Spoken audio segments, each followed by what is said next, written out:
Hello and welcome to City Tolling Part 2 as part of our Tolling in Europe series. In Part 1, we looked at a few definitions and current deployments of various schemes that fall under the banner of this kind of catch-all term, City Tolling. In this Part 2, we're going to look at some of the plans for future schemes where some of these city tolling schemes could be deployed and what the implications and some opportunities around those are. Again, always previous videos are available on our YouTube channel. If you just search Toll Tickets Tolling, that will include also part 1 of this video.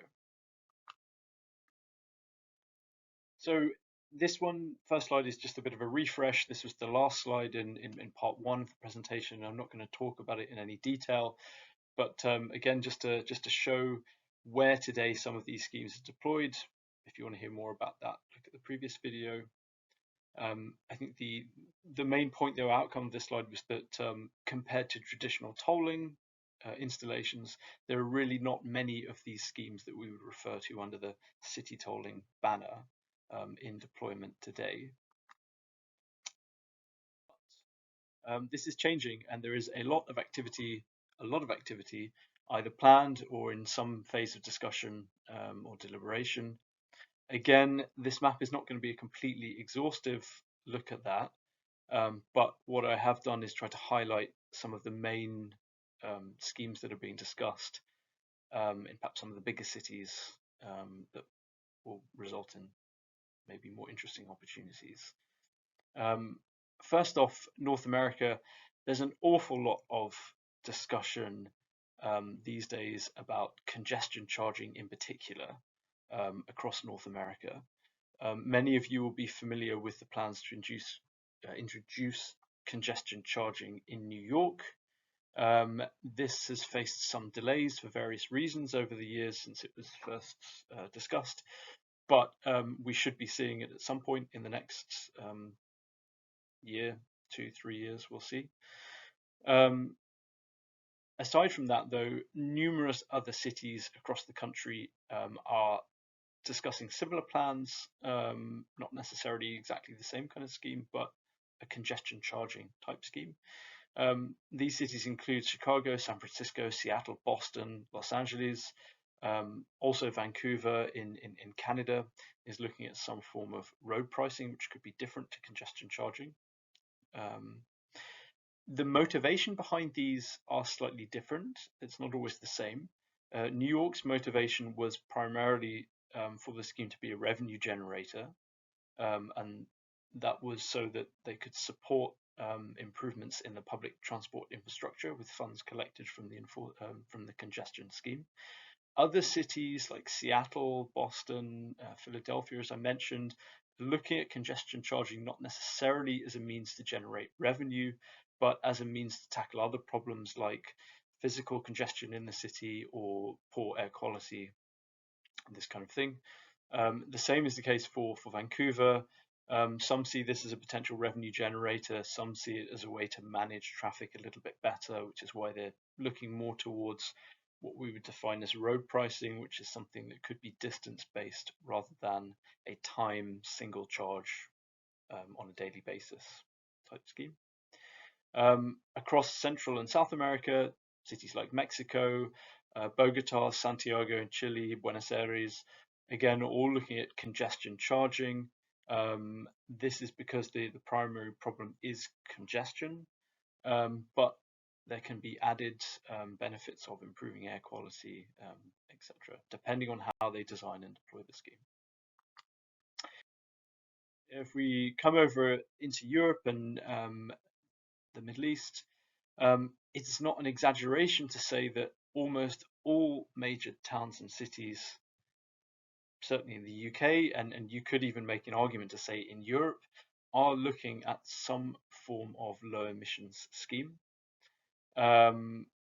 This is primarily to try and improve air quality in these cities.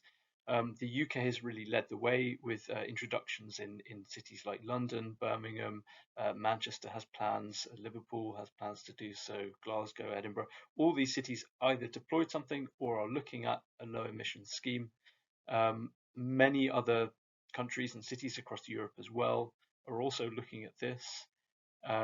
It will take a little bit longer, I think. There's been lots of talk about low emission schemes in Germany, which again, some people have understood as city tolling.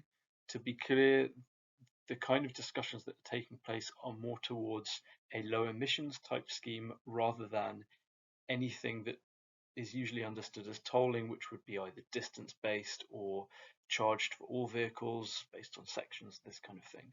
What we're more likely to see in most cities in Europe is a scheme charging vehicles that emit higher emissions, higher particulates, with an exemption for electric and hybrid vehicles and this kind of thing. That said, Brussels really could set a benchmark here. They have plans to apply what would be better described as a road pricing scheme. This would charge vehicles on a kilometre basis across the city rather than on a single daily or time-based basis. This would also use satellite-based technology to monitor the vehicles and measure exactly how many kilometres they're driving. This, of course, is very, very different from a low emission scheme.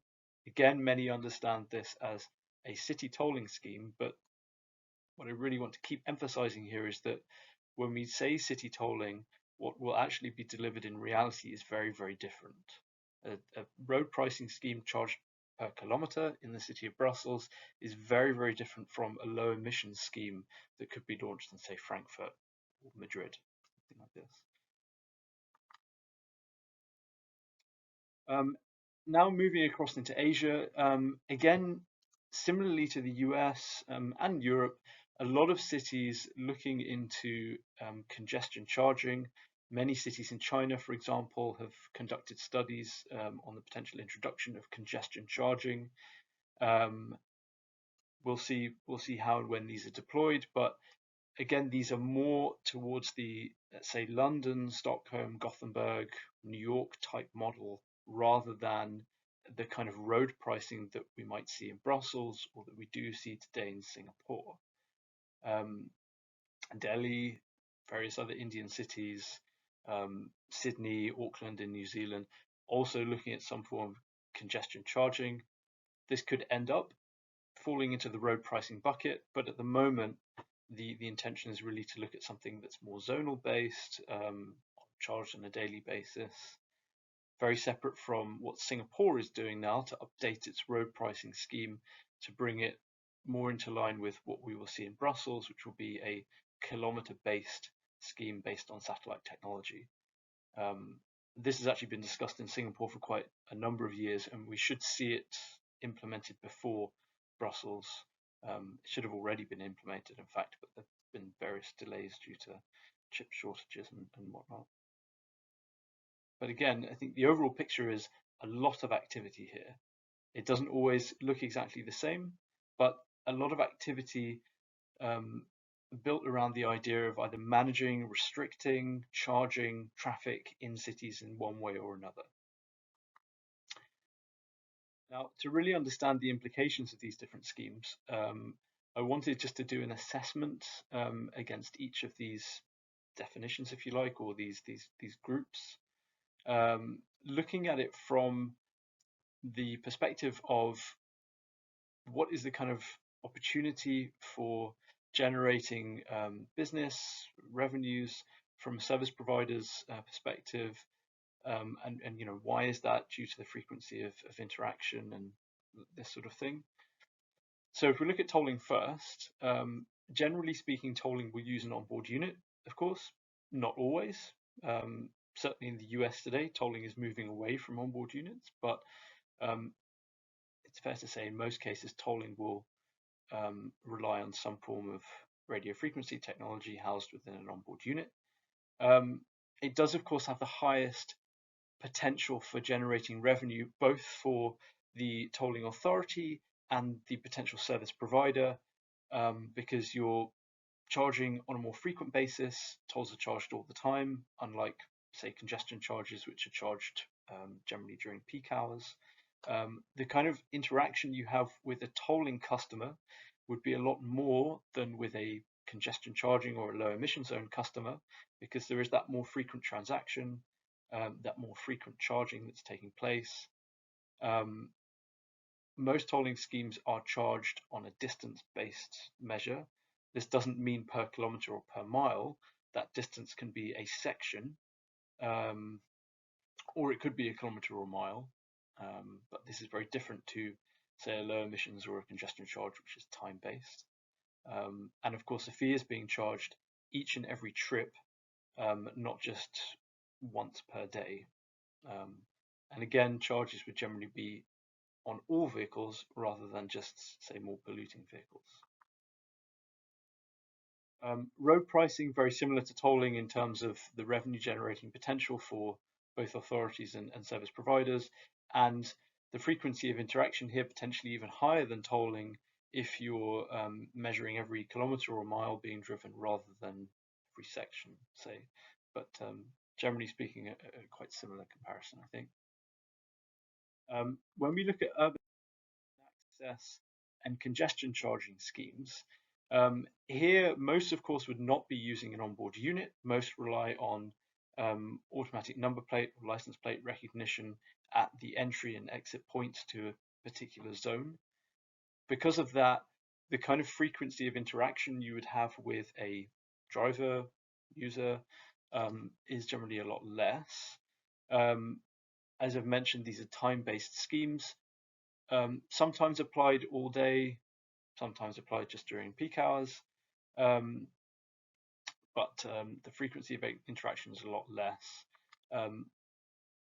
Very similar to low emission zones, in fact. The difference being that low emission zones tend to be charged all the time, whereas congestion charging and urban access schemes are generally charged during peak hours only. But again, with low emission zones, you have much fewer touch points with the customer on a less frequent basis, and not all customers or not all drivers, of course. And finally, odd access schemes, where they exist. As I mentioned, these are not really designed to be revenue generating schemes in any sense of the word. They do apply to all vehicles where they are employed, but there's generally no kind of onboard unit or indeed any kind of technology used. It's more of an on the ground enforcement type process. So just to wrap up, maybe to point out a few key points as I see them. City tolling, as it's discussed today, or as the term is used, is not going to become a homogeneous concept anytime soon. And to really understand what city tolling means, you do have to look at it on a case-by-case basis. Are we talking about a congestion charge? Are we talking about a low emission scheme? Are we talking about urban access or tolling or road pricing?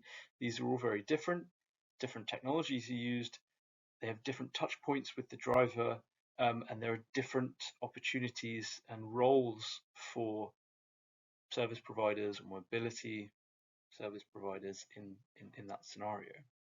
To point out a few key points, most new city tolling projects, as they're often described in Europe, are likely to be either congestion charges or low emission zones, particularly over the short to medium term, with the exception of Brussels, which is pushing ahead with a road pricing scheme of its own. I think when we look at countries like Germany, Spain, France, the UK, Italy, the emphasis is much more on emissions control, meeting environmental objectives, and these will be fulfilled, I expect, through low emission schemes or congestion charges. Of course, when that is the case, many new and certainly all electric, hybrid, plug-in EVs will be exempt from either congestion charges or low emission zones. Some cities may choose to charge an electric vehicle in a congestion zone, but as we see them today, that's not the case. Certainly, if it's a low emission zone, you will not be charging electric vehicles, and possibly even the newest, most efficient combustion engine vehicles could be exempt. That's a possibility.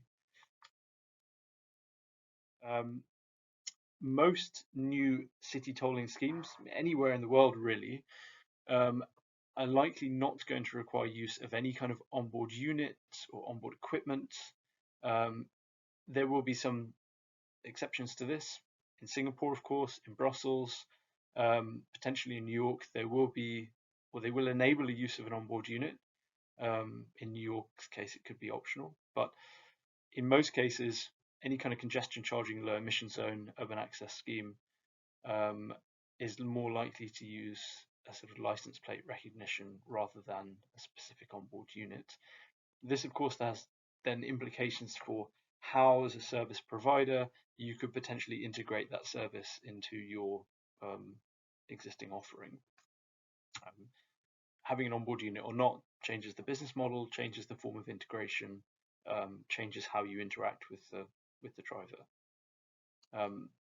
Very few projects will likely include any distance-based element. Again, the same exceptions to this, the likes of Brussels, Singapore, and others. London is also discussing some form of distance-based charging. But in the short to medium term, again, we're more likely to see schemes based on a zone or a cordon based charge point rather than kilometer or mileage based fees. Finally, some new schemes could be implemented as a tax, which is important again to understand. In many cases, if the fee is legally defined as a tax rather than a charge, this can prohibit any collection by third parties. This is the case today in Stockholm and Gothenburg, for example, in Sweden. Both of those congestion charges are legally taxes and therefore cannot be outsourced. The collection of that tax cannot be outsourced to anyone but the city itself. And I think the final point I really want to stress here is that when we take all of this into consideration, when we look at low emission zones, congestion charges, urban access schemes, how, where, when they're deployed, the result really is that if you are in the mobility provision space, either as a service or as a transaction, the existing tolling opportunities that are out there really are far more advantageous to you than looking at city tolling in particular. I have looked in previous videos, and I will include a link here. The size of the existing tolling opportunity far outweighs, in my opinion, the opportunity for service providers within an urban location or within a city location. Just to give an example, London's congestion charge overall collected revenues are in the region of about £150 million per year. If you then think about the amount of monies collected across the French tolling network, it's more like 10 billion. So, really, if you're working in mobility and looking to integrate new services or integrate new transactions, and you're looking at tolling, then the more traditional tolling landscape, intercity schemes, bridges, tunnels, turnpikes going in and out of cities will present far more opportunities to you than anything going on in the city for the time being, with the few exceptions perhaps of, say, Brussels, maybe New York in the future. So thank you for listening. As always, look out for future presentations, or also look out for past presentations which are on our YouTube channel, as I said before. Any comments, questions or suggestions, just pop me an email or contact me on LinkedIn directly. Thanks for listening.